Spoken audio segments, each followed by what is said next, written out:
Qual é a relação estabelecida pelo termo mais, na frase mais, afinal? Como essa concepção dialoga com a engenharia mecânica?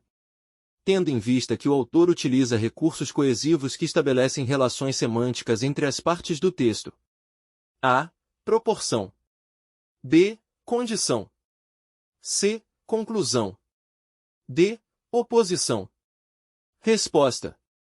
D. Oposição. A conjunção mais é uma conjunção coordenativa adversativa, que estabelece uma relação de oposição ou contraste entre as ideias expressas nas orações que ela conecta. 2. Quanto aos aspectos morfológicos de formação das palavras, a palavra aeronáutica pode ser classificada por a. Derivação prefixal, haja vista que se trata da junção de um afixo à esquerda da forma de base, o que resulta na mudança semântica da palavra. B. Derivação imprópria, pois consiste no processo de formação de palavras que não implica qualquer alteração formal, apenas se procede à alteração da classe da palavra. C. Composição morfológica de coordenação, uma vez que os radicais da palavra composta apresentam um estatuto idêntico contribuindo de igual modo para a interpretação semântica da palavra. D. Composição morfológica de subordinação, porque o radical que se apresenta à esquerda modifica semanticamente o da direita, estabelecendo uma forte dependência semântica entre os dois radicais. Resposta. C. Composição morfológica de coordenação, uma vez que os radicais da palavra composta apresentam um estatuto idêntico contribuindo de igual modo para a interpretação semântica da palavra. A palavra aeronáutica é a composição do radical grego aero a um outro elemento de origem grega, náutica. 3. Na oração, mesmo tendo essas facilidades na palma da mão, qual é a relação semântica evidenciada pela expressão na palma da mão? A. Antonímia. B. Homonímia. C. Metonímia. D. Paronímia. Resposta. C. Metonímia. A metonímia é uma figura de linguagem que consiste no uso de um termo no lugar de outro com o qual mantém uma relação de contiguidade, ou seja, de proximidade de significado. No caso, na palma da mão é usada para indicar que as facilidades estão facilmente acessíveis, ao alcance das mãos, ou seja, dos dispositivos móveis. 4. Em relação à concepção de linguagem como instrumento de comunicação, é correto afirmar que a. O texto é visto como simples produto da codificação de um emissor a ser decodificado pelo leitor ouvinte, bastando a este, para tanto, o conhecimento do código, já que o texto, uma vez codificado, é totalmente explícito. B. Nessa concepção, o que o indivíduo faz ao usar a língua não é tão somente traduzir e exteriorizar um pensamento ou transmitir informações a outrem, mas sim realizar ações, agir, interagir, atuar sobre o interlocutor, ouvinte-leitor. C. Para essa concepção, o modo como o texto, que se usa em cada situação de interação comunicativa, não depende em nada de quem se fala, em que situação se fala, como, quando e para quem se fala. D. A língua vive e evolui historicamente na interação concreta, não no sistema linguístico abstrato das formas da língua, nem no psiquismo individual dos falantes. Resposta. A. O texto é visto como simples produto da codificação de um emissor a ser decodificado pelo leitor ouvinte, bastando a este, para tanto, o conhecimento do código, já que o texto, uma vez codificado, é totalmente explícito. Ele apresenta a visão tradicional de linguagem como um código a ser decodificado pelo receptor. Nesta perspectiva, o texto é visto como um produto da codificação de um emissor, e o receptor precisa apenas conhecer o código para decifrá-lo. Esta visão, no entanto, é simplista e ignora a complexidade da comunicação humana, que envolve não apenas a transmissão de informações, mas também a realização de ações e a interação social. 5. Assinar a alternativa que defina, corretamente, a figura de linguagem associada como recurso estilístico na oração. O outro lado da moeda é que esse poder todo, sem cuidado, pode significar o fim do ser humano. A. Repetição de letras no início ou final das palavras. B. Omissão de termos subentendidos facilmente. C. Quebra a estrutura sintática do enunciado. D. Suavização de expressões chocantes. Resposta. D. Suavização de expressões chocantes. A figura de linguagem associada como recurso estilístico na oração analisada é o eufemismo, que prima pela suavização de expressões chocantes. O eufemismo é usado, principalmente, nas situações em que o enunciador pretende ser agradável, preocupado em não causar desconforto ou ofender os interlocutores. 6. A tipologia textual é a forma como o texto se apresenta. Nas palavras de Souza, 2004, página 348, o estudo das tipologias tem relevância porque aprofunda o conhecimento sobre os textos, favorecendo os processos de produção e de recepção. Isso porque os textos podem ser predominantemente narrativo, dissertativo ou argumentativo. Sobre os tipos de texto, é correto afirmar que a. Tanto a narração quanto a dissertação buscam defender um ponto de vista por meio da argumentação. b. Dissertar é a capacidade de fotografar com palavras um ambiente, uma pessoa, um objeto. c. Narração é o relato de um acontecimento, que envolve personagens, tempo e espaço. d. A descrição deve aparecer no enredo e no clímax da história contada. Resposta. c. Narração é o relato de um acontecimento, que envolve personagens, tempo e espaço. A narração é o relato de um acontecimento, que envolve personagens, tempo e espaço. 7. A literatura, como manifestação artística, tem por finalidade recriar a realidade a partir da visão de determinado autor, o artista, com base em seus sentimentos, seus pontos de vista e suas técnicas narrativas. Nicola, 1998. O que a difere das outras manifestações? A. As músicas cantadas. B. A articulação das palavras. C. As rimas poéticas. D. Os livros publicados. Resposta. B. A articulação das palavras. A literatura se diferencia das outras manifestações artísticas pela articulação das palavras. A literatura utiliza a linguagem escrita como meio de expressão, e a maneira como as palavras são organizadas e articuladas é fundamental para a criação de significado e a expressão da visão do autor.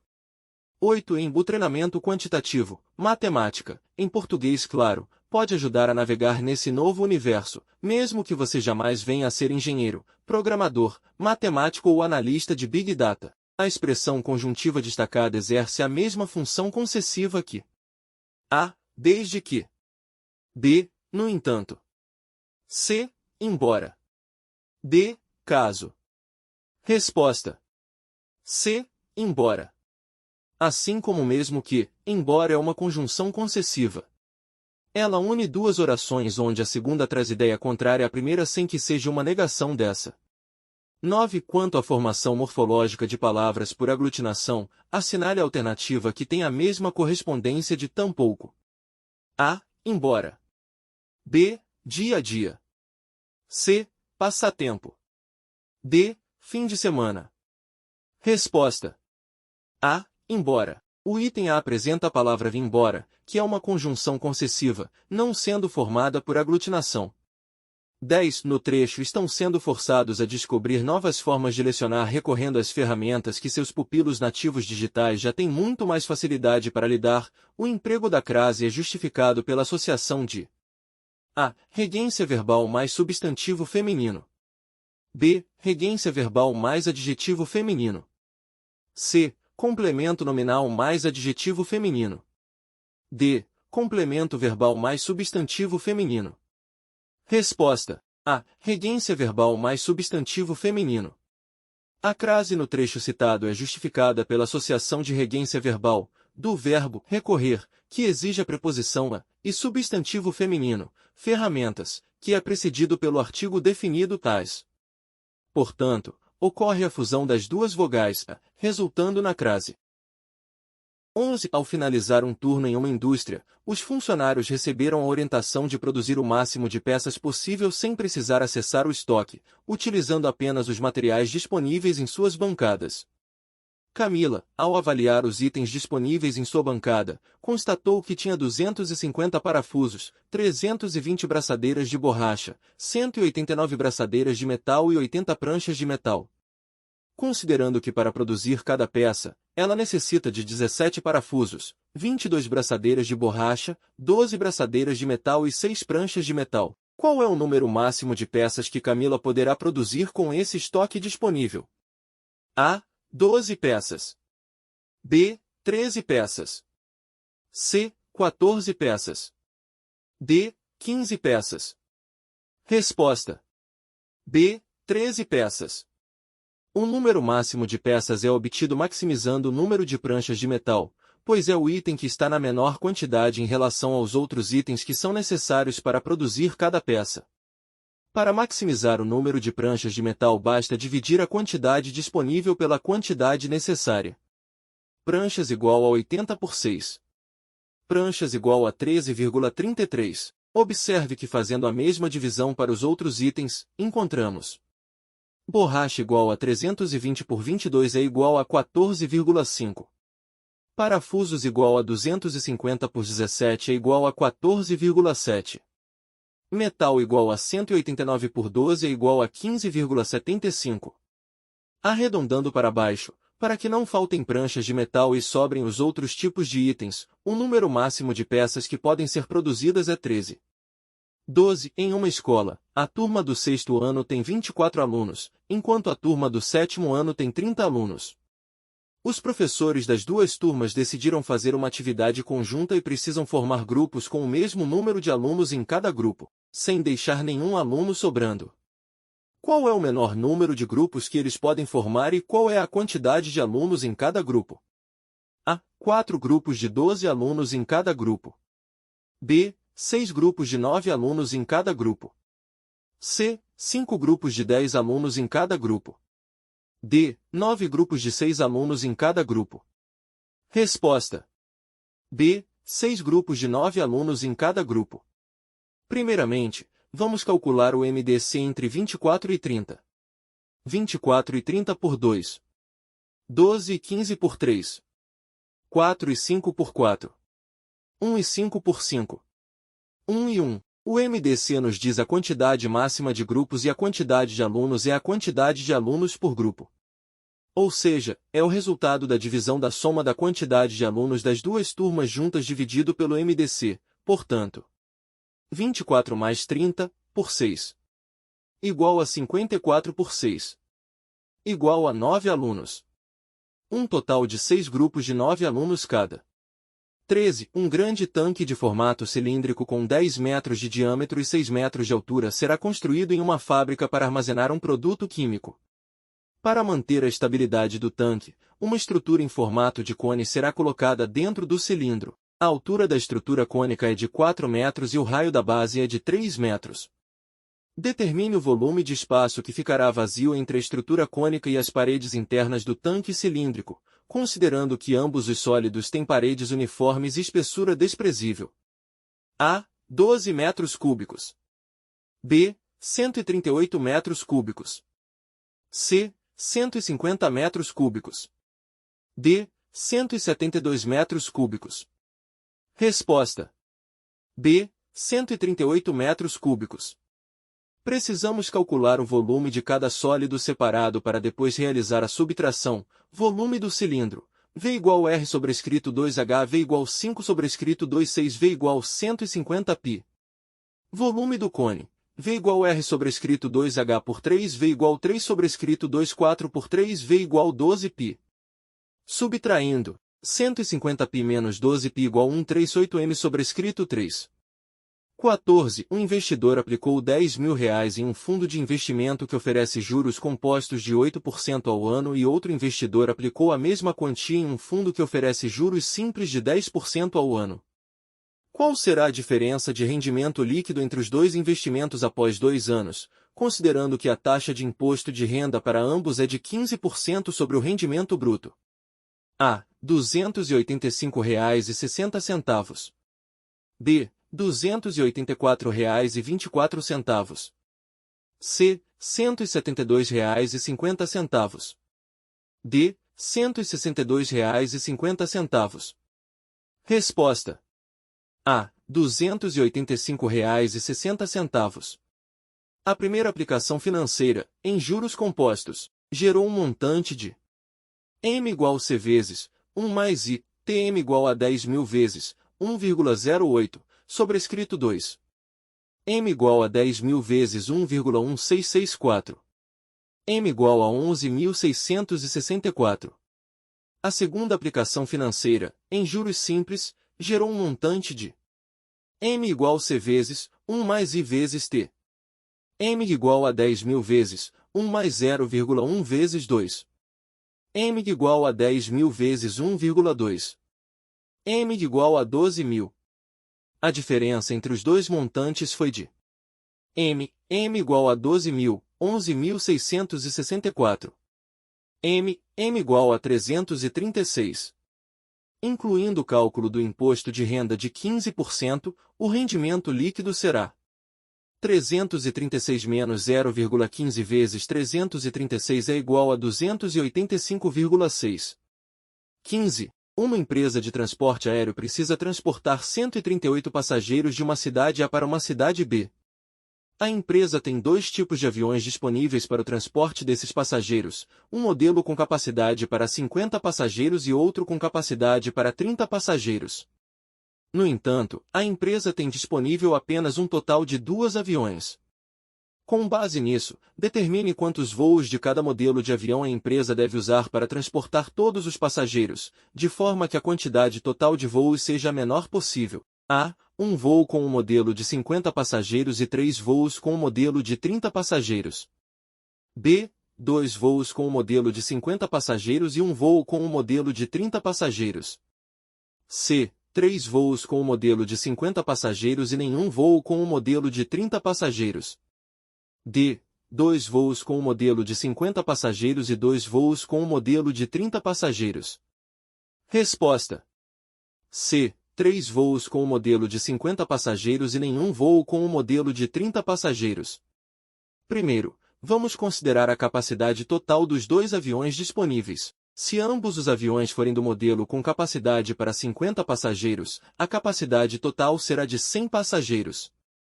No entanto, isso não seria suficiente para transportar todos os 138 passageiros. Portanto, pelo menos um dos voos deve ser feito com um modelo de avião com capacidade para 50 passageiros. Se um dos voos for feito com um modelo de avião com capacidade para 50 passageiros e o outro com um modelo de avião com capacidade para 30 passageiros, a capacidade total seria de 80 passageiros. Isso ainda não seria suficiente para transportar todos os passageiros. Portanto, a única opção viável é fazer 3 voos com o modelo de avião com capacidade para 50 passageiros. Isso resultaria em uma capacidade total de 150 passageiros, o que seria suficiente para transportar todos os 138 passageiros. 16. Um grande grupo de investidores desejam implantar uma indústria no Brasil, em uma localidade produtora de energia renovável e limpa. Avaliadas as condições geográficas das regiões brasileiras, o empresário escolheu estabelecer sua empresa no Nordeste, porque esta é a região que a.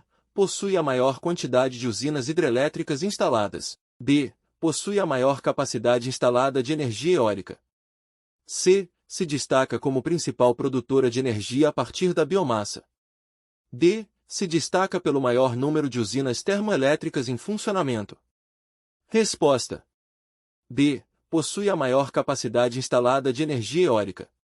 A região Nordeste é conhecida por possuir a maior capacidade instalada de energia eólica do Brasil, graças às condições geográficas e climáticas favoráveis, como a presença constante de ventos.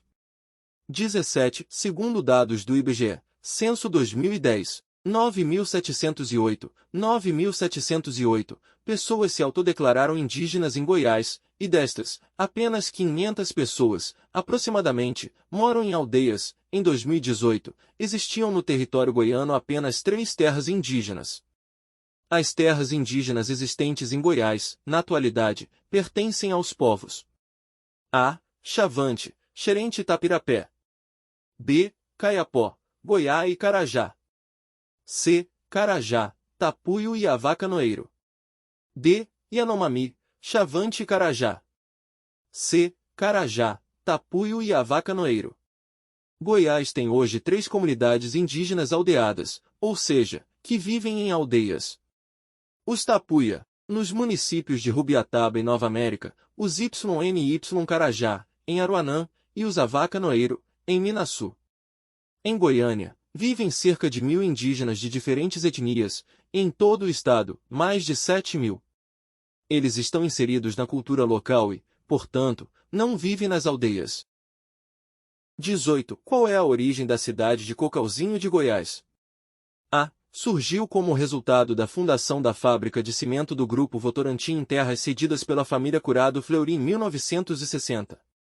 B. Tem suas raízes na Sesmaria do Padre Manuel de Souza Soares, datada de 1739, que confrontava com o Morro Alto. C. Foi fundada durante a expedição em Anguera em 1722, quando bandeiras exploravam a região em busca de ouro. D. Originou-se da antiga Minas de Nossa Senhora do Rosário de Meia Ponte, fundada no século XVIII, que posteriormente se tornou Pirenópolis. Resposta. D. Tem suas raízes na Sesmaria do Padre Manuel de Souza Soares, datada de 1739, que confrontava com o Morro Alto. A origem de Cocalzinho de Goiás remonta à Sesmaria do Padre Manuel de Souza Soares, estabelecida em 1739, confrontando com o Morro Alto. Essa é a informação mais antiga e diretamente relacionada à formação da área que viria a se tornar o município de Cocalzinho de Goiás.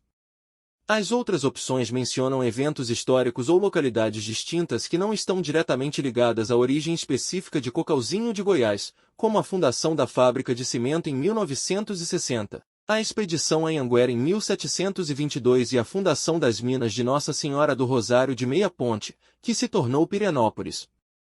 19. Quando Cocalzinho de Goiás foi elevado à categoria de município e distrito? A. Em 1722, durante a expedição em Anguera. B. Em 1960, com o surgimento da fábrica de cimento do Grupo Votorantim. C. Em 1739, quando foi estabelecida a Sesmaria do Padre Manuel de Souza Soares. D. Em 1990, pela Lei Estadual nº 11.262. Resposta. D. Em 1990, pela Lei Estadual nº 11.262. Cocalzinho de Goiás foi elevado à categoria de município e distrito pela Lei Estadual nº 11.262, datada de 3 de julho de 1990. Essa informação é específica e direta, indicando o momento em que o município foi oficialmente estabelecido como entidade administrativa autônoma.